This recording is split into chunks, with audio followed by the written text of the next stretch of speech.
ko na makalimutan.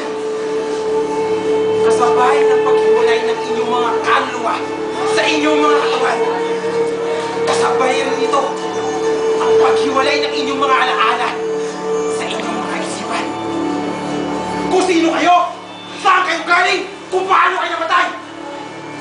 At higit sa lahat, kung ano-ano ang mga pinagkagawa ninyo habang kayo nabubuhay. Isang bagay na kadalasang pinapaliwanag ng tao. Ikaw, babae, naging mabuti ka ba?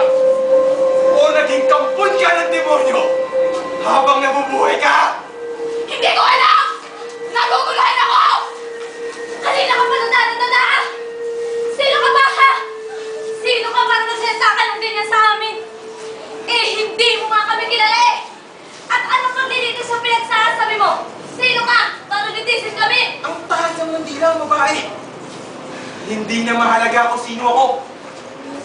Sasabihin ko sa inyong lahat. Sa mangyayaring pagkaganap, ay lilitisin kayo at pagdedesisyonan kung saan kayo pupunta. Sa lugar ba na puno ng paghihirap? Sa impyerno!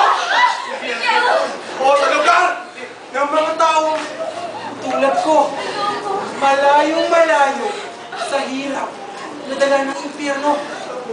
Lahat ng yan ay nakadepende sa kung ano ang mga pinagkagawa